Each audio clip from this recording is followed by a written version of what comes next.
Hello dear audience, সায়ের সাথে ভবিষ্যতের পথে আজকে আমরা আরো একটি সাফল্যের গল্প নিয়ে আপনাদের মাঝে উপস্থিত হয়েছি। আমাদের সাথে আছেন Aditya Saha. Aditya, welcome to Shah studio. কেমন আছো? ভালো আছি, আপনি ভালো আছেন? আমি ভালো আছি।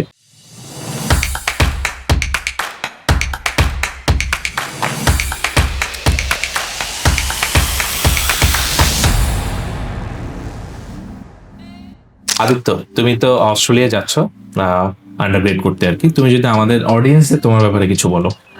আমি আদিত্য সাহা। আমি এইচএসসি কমপ্লিট করেছি ঢাকা কমার্স কলেজ থেকে এবং আমি অস্ট্রেলিয়াতে আন্ডারগ্রেডের জন্য যাচ্ছি। আমার প্রোগ্রামের নাম হচ্ছে bachelor of business, major in information system management.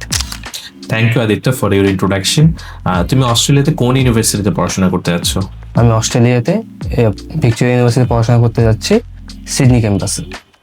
Aditya, তুমি আমেরিকা, ইউকে, তারপরে কানাডা, এই সব কিছুর ঊর্ধ্বে গিয়ে তুমি অস্ট্রেলিয়াটাকে কেন চুজ করলে তোমার পড়াশোনার জন্য? আসলে আমার ছোটবেলা থেকে ইচ্ছা ছিল হায়ার স্টাডিজের জন্য অ্যাব্রডে গিয়ে পড়া। তো সেক্ষেত্রে ফার্স্ট ওয়ার্ল্ড কান্ট্রিকে চুজ করতে চেয়েছিলাম। পরবর্তীতে বাবা মার সাথে ডিসকাস করেছে, আমার ইচ্ছা ছিল অস্ট্রেলিয়াতে পড়ায়, যেটাকে ফার্স্ট ওয়ার্ল্ড কান্ট্রি। তো বাবা মা আমাকে সাপোর্ট দিয়েছে, এই জন্যই অস্ট্রেলিয়া চুজ করা। এছাড়া অস্ট্রেলিয়াতে আমাদের ওয়েদারের মতন প্রায় সেম ওয়েদার, যেটা আমার জন্য সুইচেবল হবে। তো এই জন্য অস্ট্রেলিয়া চুজ করা আর কি। এটা খুবই একটি গুড পয়েন্ট আর কি। অডিয়েন্স যারা আমাদেরকে দেখছেন, অস্ট্রেলিয়া ওয়েদারটা ভেরি সিমিলার টু বাংলাদেশ। হ্যাঁ, সো আপনি ফিল করবেন যে হোম অ্যাওয়ে ফ্রম হোম, মনে হবে যে আমরা নিজের দেশেই আছি আর কি। ওয়েদারটা এমন।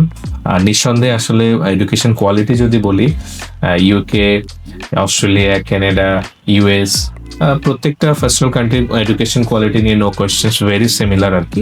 এর বাইরেও আছে কিছু এডিশনাল কিছু সুযোগ সুবিধা থাকে। যেমন তুমি তো অবগত আছো, অস্ট্রেলিয়াতে আফটার গ্রাজুয়েশন তুমি 3 years post graduation work permit পাবে। সো এটা একটা পজিটিভ সাইড অস্ট্রেলিয়ার জন্য। সো আদিত্য, ভিক্টোরিয়া ইউনিভার্সিটি কেন চুজ করলে? আসলে প্রত্যেক স্টুডেন্টের ইচ্ছা হচ্ছে সে পড়াশোনার ক্ষেত্রে স্কলারশিপ পাবে, যে তার জন্য সম্মানের বিষয়। আর সেক্ষেত্রে ভিক্টোরিয়া ইউনিভার্সিটি আমার প্রোগ্রামে 20% স্কলারশিপ প্রোভাইড করেছে, যেটা আমার জন্য একটা বিগ অ্যাচিভমেন্ট। আর ওই অ্যাচিভমেন্টটা ওইটা নিজে গ্রহণ করার জন্য একটা ভিক্টোরিয়া ইউনিভার্সিটি চুজ করা। আর এছাড়াও আমার অনেক ফ্রেন্ড ওখানে গিয়েছে, তারা আমার রেফারেন্স দিয়েছে, এটা খুব ভালো ইউনিভার্সিটি। আর এই কারণে ভিক্টোরিয়া ইউনিভার্সিটি চুজ করা। তোমার ফিউচার প্ল্যান কি আদিত্য? পড়াশোনা শেষ করে তুমি তোমার এডুকেশন গোল বা ফিউচার প্ল্যানটা কি করতে চাও তুমি? আসলে ছোটবেলা থেকে আইডল হিসেবে আমার বাবাকে দেখে এসেছি। উনি একজন বিজনেসম্যান। তো উনি আমাকে সবসময় মোটিভ করেছে যে নিজের পায়ে নিজে কিছু তৈরি করা। আর ইন ফিউচার আমি অন্টারপ্রেনার হতে চাই। সো আদিত্য, আমরা তোমার জন্য শুভকামনা রইল এবং আমাদের অডিয়েন্স যারা আজকের এই এপিসোড আদিত্যকে এবং আমাকে দেখেছেন সময় দিয়ে, আপনাদের সবাইকে জানাচ্ছি অসংখ্য ধন্যবাদ। আপনারাও যদি আদিত্যের মতো এরকম সাকসেসফুল হতে চান, অস্ট্রেলিয়া স্টুডেন্ট ভিসার জন্য আপনাদের কোনো প্ল্যান থেকে থাকে, আপনারা শাহ অ্যাসোসিয়েটস কর্পোরেট অফিসে এসে আমাদের সাথে যোগাযোগ করবেন। ধন্যবাদ সবাইকে।